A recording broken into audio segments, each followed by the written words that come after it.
So the goal for this deck was a bracket 3. Apparently, I did a terrible job because all of my friends said it was at least a bracket 4.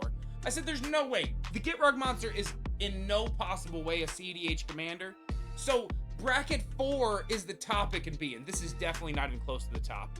Let's get right into it. The Gitrog, the Ravenous Ride. Our goal for this deck is 3 things. Play big creatures, turn them sideways. Play all of our lands, and draw a whole bunch of cards. Good thing our commander helps us with all 3 of these things. Our commander is a big dude with haste, so he's easy to turn sideways. Then he helps us draw cards and play lands. This commander is so powerful.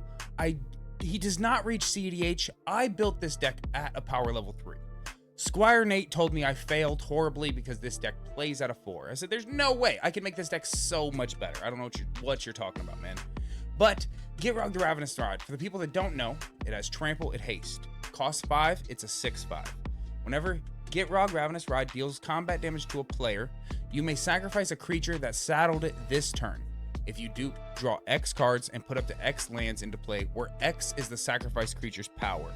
So our goal is to play huge creatures that cost a little bit of mana so we can pull this guy out and tap them to draw an exuberant amount of cards. So he comes out with haste. We're playing green-black, so it's easy to get a little bit of ramp. I chose not to play any 1/1 creatures in this deck because we have Heartless Summoning in here. Heartless Summoning, creatures you control cost 2 less to cast, and creatures you can get your creatures you control get -1/-1. It is a little bit of a hindrance, but with this deck, not at all. Our goal is to play big creatures. They usually cost a lot, so this is going to reduce them a significant amount because 2 mana is so much mana.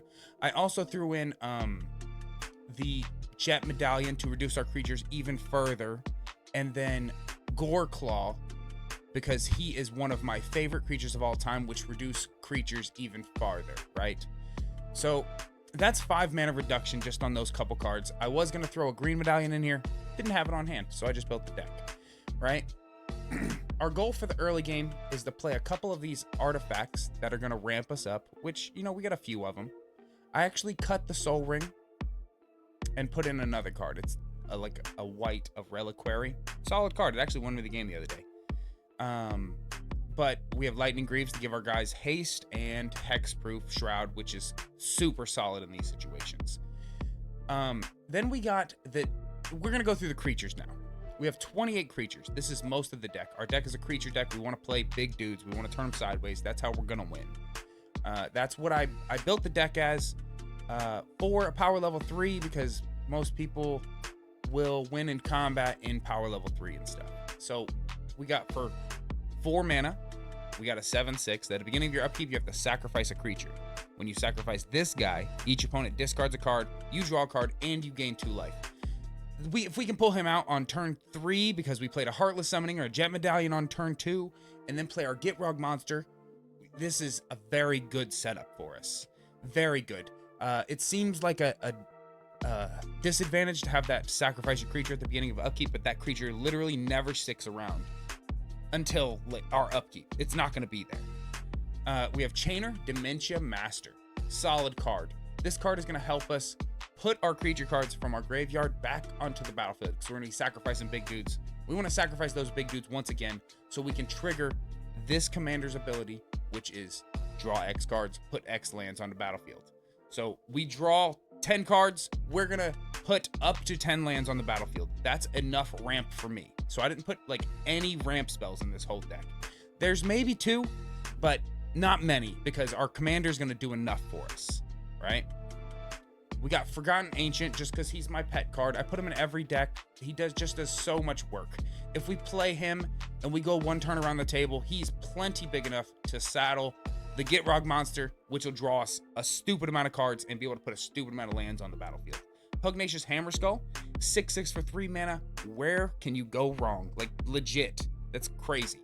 The power creep is real on this card. Shriekwood Devourer. This is also another one of the best cards in the entire deck. Whenever you attack with 1 or more creatures, you don't even have to attack with a Shriekwood Devourer. You get to untap up to X lands, where X is the greatest power among your creatures. So if you attack with the Gitrog monster, you're untapping 6 lands, 5 lands. It's a lot of lands, and you get extra spells every single turn. This is one of the star players of the deck if you can get him out early enough. Daemogoth Titan. It's another one of the Titans. This one's an 11/10. You have to sacrifice a creature when he attacks or blocks. Again, we're never going to attack or block with him because we're always saddling the commander to draw that 11 cards. It is so solid. It's also a terrible card that the Gitrog Ravenous Ride makes extremely good. When you play him, your opponents are unsuspecting because he's normally a terrible, terrible card, but the Gitrog monster makes this card super playable, and your opponents will now waste their removal on this if you play this before your commander. Super, super solid card. Galta Primal Hunger. Of course we're going to play Galta. He reduces himself, and he's a 12/12. We can crew our dude. It's a super solid card. Why would you not play this? Goreclaw, already mentioned him. Elvish Spirit Guide. I only put this in the deck because I play that card so much in my skits. Literally, I play it in so many skits, so I put it in the deck, and it has helped me win games because I can do stuff 1 or 2 turns earlier, which is super solid. Yargul Multani, 18/6. It's a vanilla creature. Why would you not want to draw 18 cards and put up to 18 lands on the battlefield? Why would you not? Because it's a big dude. If we already have all the cards, we could just turn them sideways, and our opponents have to block this man. I love this card. I put him everywhere I can. Outcast Trailblazer. This is some draw power we have. If we already have the Heartless Summoning, which reduces our creatures by 2, he only costs 1 mana, and he gives us a mana of any color. So he pays for himself. He has plot, so we can do it a little bit sneakily. Plus, whenever a creature with power 4 or more enters the battlefield, we get to draw a card, which happens so often because all of our creatures, most of them, have power 4 or more. Tireless Provisioner, which is just perfect with the Gitrog the Ravenous Ride, because whenever a land enters the battlefield, we get to make a food or a treasure token. It's definitely going to make a treasure token. So when we get to put the up to 10 lands onto the battlefield, if we put 5 of them, we get to make 5 treasures. Because the lands do come in tapped, and I do not run the Amulet of Vigor, because I was trying to power down the deck. I don't run stuff that's going to untap my lands when they come in, or the lands don't come in tapped. They are going to come in tapped. I just have to have workarounds for it. Obnixilis Unshackled. This dude is just a big dude. He punishes your opponents for searching, because I play with a lot of people that search their libraries constantly. They're searching for instants, they're searching for sorceries, they're searching for lands. I want that to stop, and this punishes them. 10 life per search. It is brutal. And they want to get this card off the board, waste their removal on this, and if they don't, he's going to get bigger and bigger and bigger because of his second ability. This is a super solid card. I'm so surprised it's only at, what, $5? Crazy price for that. Kogla, the Titan Ape, 7/6. When he enters the battlefield, he fights up to 1 creature. This is a little bit of creature removal we have. And then, when he attacks, we get to destroy an artifact or enchantment, which is just a little bit of artifact and enchantment removal we have built into the deck. Then he has the third ability, which has some evasion. I've literally never used that, because I usually play this when I'm already winning the game. He is super good to crew your guy. Not crew, but saddle your guy. But I don't think I've ever saddled him because I always have other choices. Kurith, the Boundless Sky, he helps you he searches your library for lands, so you get more lands in your hand. When you sacrifice him for the Gitrog, you'll get lands into your hand, so when you draw, it doesn't matter if you get lands, you get to put them in regardless. Super solid card, and he has little pot leaves on him. If you check this right here, we got a little pot leaf there, a little pot leaf there. I kind of love that. This is the Potleaf Dragon. Love him. Archon of Cruelty. One of my favorite black cards of all time. He's an Archon. Looks like a little dragon thing. I don't know exactly what an Archon is, but when he enters, he does a super solid ability. Destroys your opponent's stuff. Plus, he's a 6/6. We're never paying 8 mana. We're always cheating this man in. Never paying 8 mana. I don't think I've ever have. People do fear this man. Then we have the Burning Rune Demon. This is going to put something in our graveyard, as well as something in our hand. It's the illusion of choice. Every time I've played this card, it psychs out my opponents, because they're like, oh, great, the illusion of choice. Now, like, I guess put this one in your hand. They always choose the wrong one, but there's never a wrong choice for you, because In this deck, you set it up to where you can either reanimate the thing you're putting in your graveyard, either card you're going to put in your hand or you're going to play that turn. Super, super great card. Burning Ruin Demon, and if you can reanimate him, you can get the trigger again and again and again. If you're curious why I mentioned bringing this guy back again and again, I will get to that a little later. There's a few cards in here that are going to bring creatures back for us for very cheap, and I can't wait to get to those. Next up, we got Protean Hulk. This is just to search our library for a creature card. One, maybe two. It's usually one creature. That's kind of big. Whenever I play this, people like to use their exile cards on it. This is more removal bait than stuff I'm actually going to use. And if it stays on the battlefield, you can saddle your Gitrog monster, sacrifice him, you get a creature, you get to draw cards, you get to put lands on the battlefield. This is too perfect for this deck. If you have it, put it in here. Cultivator Colossus. This card hasn't helped me a whole lot. I've thought about cutting it. It almost lost me the game. But if you can set it up to where you can play the Gitrog monster, saddle him, then draw your cards, not put any lands on the battlefield, and then play this so you can play the lands while drawing cards. This is super good. I put him in here because there's a chance that it's way too good not to use. So that's why he's in here. I don't think I'm going to cut him. I still think he's a super solid card. And he got up to like a 30-30 yesterday. Then we got Dothy Voidwalker. This is probably one of my favorite black creatures in the whole game because he exiles your opponent's stuff, stops die triggers, steals your opponent's cards, so they don't want to use really good stuff because you're definitely gonna take them from them. If they use anything too good, you're just like, yeah, I'll just use that.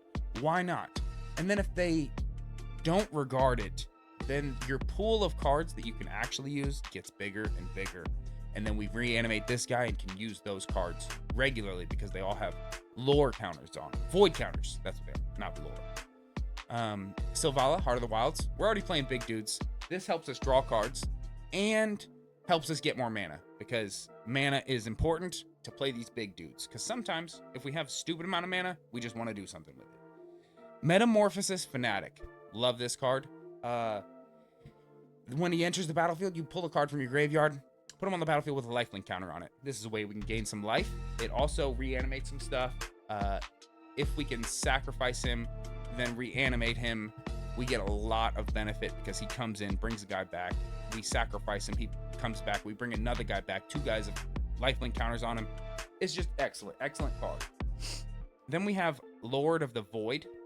I thought about cutting this just because I've been playing on Spell Table a lot, and it's kind of confusing to use, so I avoid using it. Super good card, though. We have 7 mana for a 7/7 flying demon.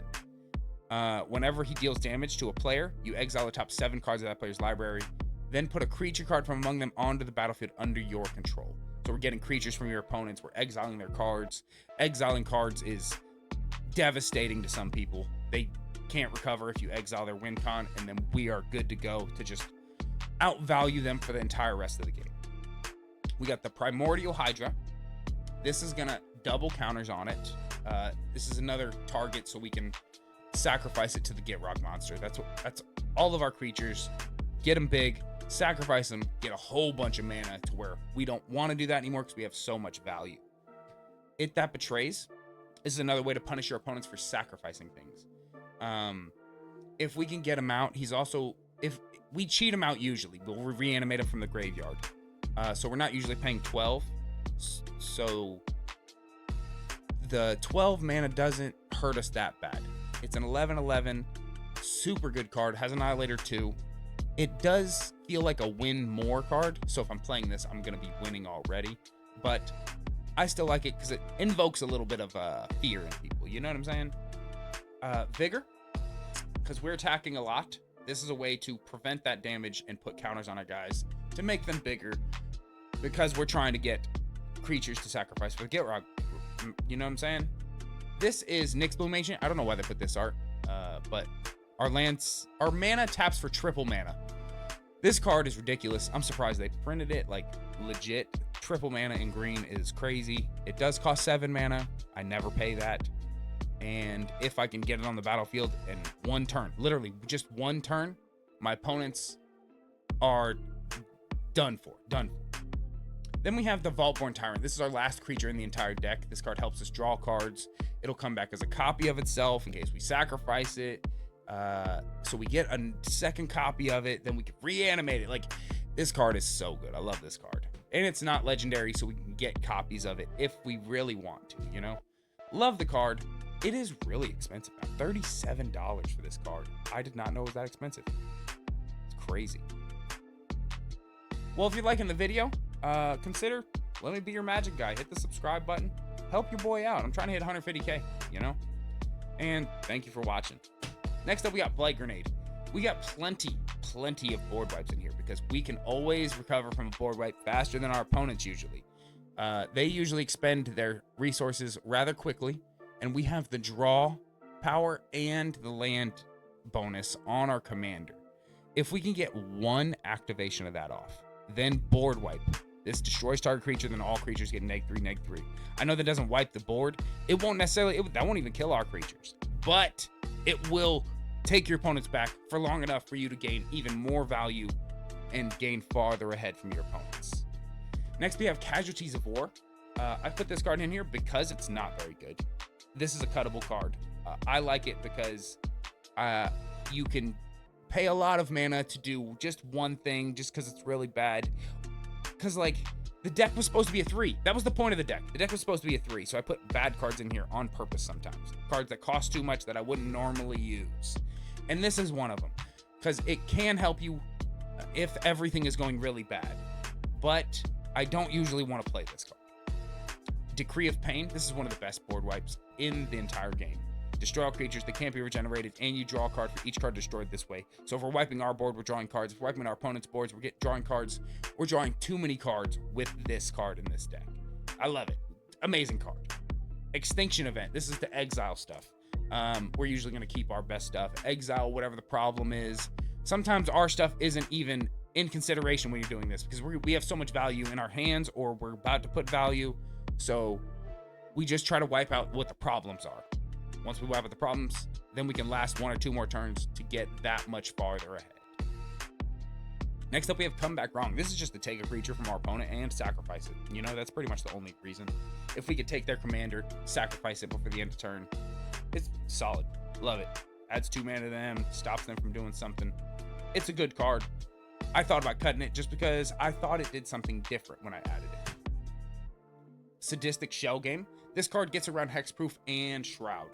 I don't know how it does because it's just like choosing a thing, not targeting a thing. So whatever, Magic's weird. Amazing card, and it won me the game that I played with Nate on camera the other day. It was amazing. Victimize. This is one of the best black cards ever printed, in my opinion. Choose 2 cards in your graveyard, sacrifice 1 creature. You get those 2 cards chosen, tapped onto the battlefield. Like, in black, that is so ridiculously crazy. 2 creatures tapped. The tap doesn't even matter. If we're playing Amulet of Vigor, it really doesn't matter, but we're not playing that. Next up, we got Culling Ritual. So we're going to destroy each non-land permanent with mana value 2 or less, and we're going to gain mana for each permanent destroyed this way. This is just another board wipe that gives us mana so we can pull farther ahead. That's what we want to do. Pull farther ahead, use our resources, because if we wipe our commander out, get enough to play our commander, and hit somebody with them, we can actually... I've killed people with commander damage. That's not the goal, though. Next, we got Blood Money. Destroy all creatures. For each creature destroyed this way, you get a treasure token. This is top 2 black board wipes, in my opinion. This one and Decree of Pain. They're interchangeable. One gives you mana, one gives you cards. I don't know which one's the best, but I like them both. I like them better than Damnation, even though Damnation costs a lot less. Just my opinion. Next up, we got Living Death. This card has won me so many games. This card is... I don't know how it's only $5. This card has won me more games than any card in the entire deck. We fill up our graveyard. We switch our graveyard with our... Like, our opponents are pulling ahead. We just switch our graveyard with whatever creatures are on the battlefield. For 5 mana, that is too easy to get in this deck. If we're lasting until turn 6, which we usually do, we are going to be able to do this. Great card. Love this card so much. Won me too many games to count. If you aren't using this, put it in a Reanimator deck and you'll be fine. I used to hate mill decks because, like, when my cards would mill, I hate that because I can't use them and stuff like that. I just build a deck around whatever mechanic I really hate, so I can be fine with whatever's happening, or learn to use that mechanic. If I don't have like an expert level skill in a mechanic, build a deck around that mechanic. That's what I did with like a reanimator deck. Like, I wanted to use my graveyard more, so I started building more graveyard decks. And now the graveyard is literally a resource now. And that resource is usually something people aren't utilizing. Most of the time, people are not utilizing the graveyard as a resource. But if you are, you have that many more cards at your disposal. Then we got Insatiable Avarice. This card is self-explanatory. We can either draw cards, we can search for a card, or we can search for a card and draw cards if we've got enough mana. We already established that our Gitrog monster draws us cards like crazy. It puts in lands like crazy. If we got one, even 2 activations, this card is going to be easy to cast. And we're going to be that much closer to winning the game.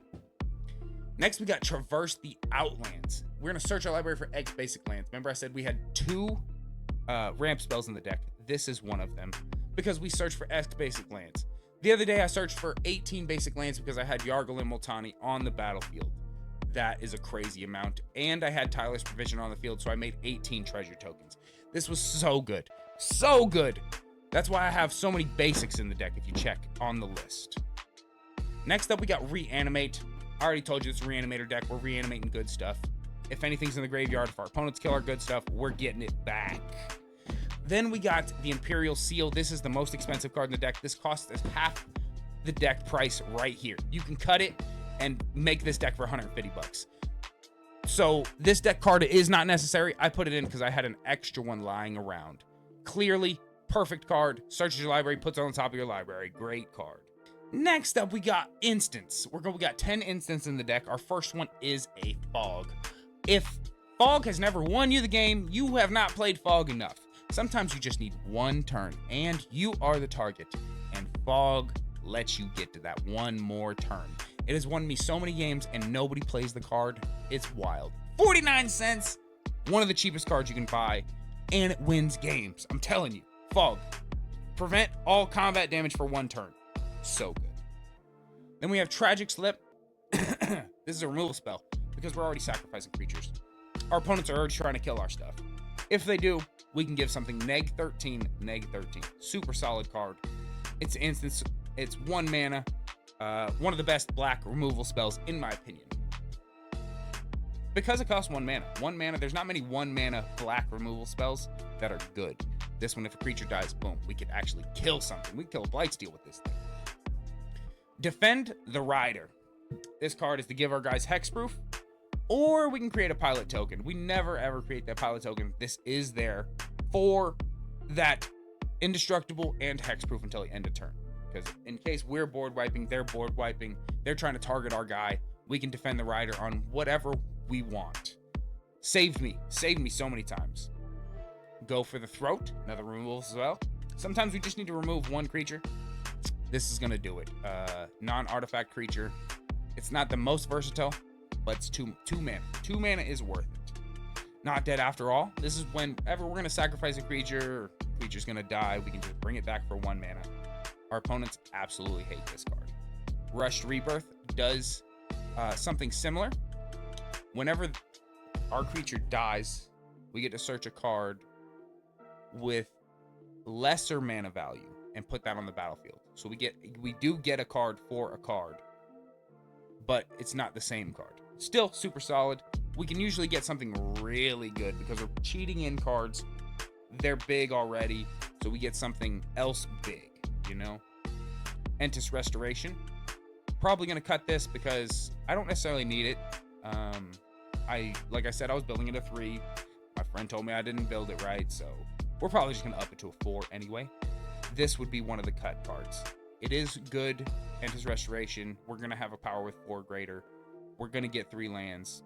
Decent card, just doesn't make the cut in a power level 4 version of this deck. Imp's Mischief. Great card. Change the target of a spell or ability. In black, it's hard to change targets of things. It's hard to get around certain spells, and this will really help us do that. Then we got Assassin's Trophy. This is going to be another removal spell. I wish this targeted our stuff, so we can use it to get a land. We can't, so that's okay. target our opponent's stuff, the really problem stuff. This will help you win a game because you save it. You usually have plenty of mana to save up and hold up. Then we got Worldly Tutor. Self-explanatory. We're finding any creature in our deck and putting it on the top of our library. Just one creature can win us the game. Tireless Provisioner. If we get that out and our opponents don't have us answer, we get to activate the Get Rug monster. We're making treasure tokens. We're doing too much. So we already talked about the mana rocks. I chose to put mana rocks instead of ramp spells because I wanted to keep my lands in the deck and I wanted my mana rocks to come out. And sometimes you get a better rate of mana for rock than you do for a ramp spell. So I chose this way. I'm not going for like a landfall build. That could make this deck a lot better as well. I didn't go that direction. Like I said, it was built as a 3. Lightning Greaves is our only Lightning Greaves and Swiftfoot Boots. Those are our only mana rock type artifacts in the deck. Those are just to give us hexproof and stuff. People are targeting our favorite stuff. We want to save that stuff. I actually cut a Soul Ring and an Arcane Signet because I sold that on a drip stream the other day. And put in a Forest and a White of the Reliquary. Mentioned that earlier. Then we're going to go to enchantments. We got Monstrous Vortex. This is one of my favorite enchantments in the deck. I actually just whiffed a whole video on this. So make fun of me in the comments for it. I know how it works when I'm playing the card. It's just during the video, I messed it up. Awesome card. Whenever you cast a creature spell with a power 5 or greater, discover X, where X is that spell's mana value. So all of our spells are way higher power than their CMC, so we're getting free spells a decent amount of the time. Heartless Summoning reduces our creature costs. We have 28 of them. That's a good thing to invest into. Pattern of Rebirth. Whenever enchanted creature dies, we get to put any creature from our deck onto the battlefield. This is super powerful. We put it on a creature that we do not want to die, and then our opponents do not want to kill it anymore, and then we get to sacrifice it anyway because we got the Get Rug monster. So they really want to try to exile it, so it's a good way to get them to waste their exile spells really easily. Elven Chorus, I did this so we can play creatures off the top of our library. The creatures have tap add any mana of any color is solid. That hasn't helped me a whole lot when I've been playing the deck though. I also haven't drew this card that many times. I do draw Heartless Summoning almost every time somehow, but it's just the sleeves, I guess. Song of the Dryads is to take care of any commanders that are going to absolutely destroy your gameplay. Like Elish Norn, stuff like that. There's a few different commanders that would really hurt this, or that are doing too much. This is a good way to stop them. Just, hey, you got a forest now. And then we're going to go into our lands. We have 24 basics, 25 if you include that one basic I added, which 13 forests, 12 swamps, and then Command Tower, of course, Rogue's Passage, so we can get that Get Rug monster in with the damage. Necrobloom Snarl, it's a black-green, same thing with Woodland Cemetery. Barad and the Shire are just probably going to get cut for basics because they come in tapped unless. I hate the coming in tapped. I don't want stuff to come in tapped ever because it puts us so far behind. So far. If you haven't experienced that yet, I'm good. But my friends are a-holes and I always get punished for having a land come in tapped, you know? Darkborn Pathway, just a black-green land. Deathcap Blade, another one. And a Verdant Catacomb so we can search for a basic. It's not usually, because I don't think any of these have any dual land types. Nope. So it's just for a basic that we're going to find for that. It's to fix our colors and stuff like that. If you wanted to upgrade the deck, you could put in an Apex Devastator, a green medallion, maybe cut some of the cards and add some landfall pieces. But this deck runs so smooth, and I have put the fear of the Get Rug into people with this deck. You can find the deck list in the description. Thank you guys for watching, and if you liked the video, consider letting me be your magic guy. Hit the subscribe button. Thank you guys. Have a nice day.